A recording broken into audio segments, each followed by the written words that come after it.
One of the foundational shoulder exercises that we like to give here, not only at Outsiders, but also at Action Potential, is a move called the landmine press. Now, most people have actually heard of landmine presses or seen them done, but they might not have known what the actual name of it and why in the hell we actually use it. So a lot of the times when we're thinking about growing our chest and our pushing muscles, right, bench press is king, but in reality, when you're on the bench press, your shoulder blade isn't allowed to do what a shoulder blade does, which when we're pushing, that shoulder blade should protract, it should move forward and take that entire shoulder blade. When it goes forward, it creates a stable platform for my ball and socket shoulder joint to move and operate off of. And that's what the landmine press is actually really training. So that's why we love to show it off and use it with our patients. So what I have here is a barbell, right? There are special attachments that you may or may not have access to where the end of the barbell slides into and it pivots all beautifully. You can totally do this by putting it at the end of the rig, a plate, and put the edge right in the ring. There are a number of ways to do this. All you need though is a corner, some place to get that end stable. So now it's basically a pivot point from that bottom corner. Now the setup here, what I want to do is I want to get my hand as far away as possible, right? Making it the longest lever I can. And when it comes to my hand position, I want to be inside my collarbone, right?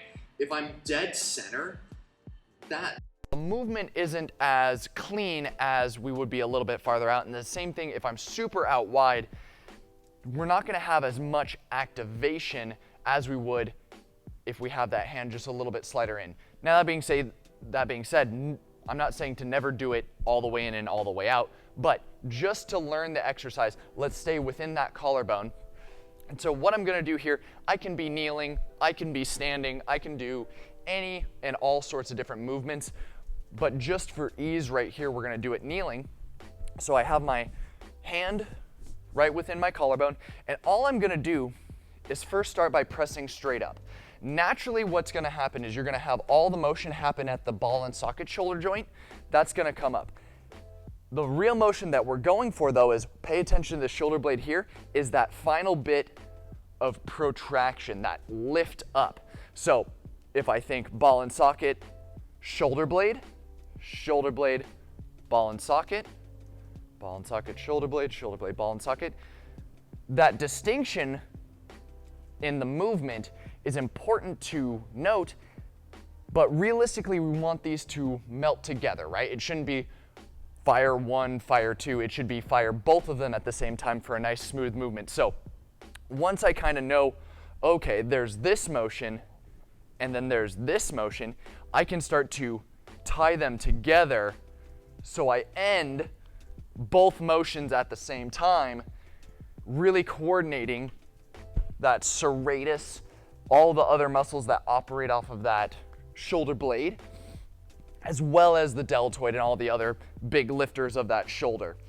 Now I can, like mentioning before, I can do this standing up, where now I'm getting a little bit more forward direction, right?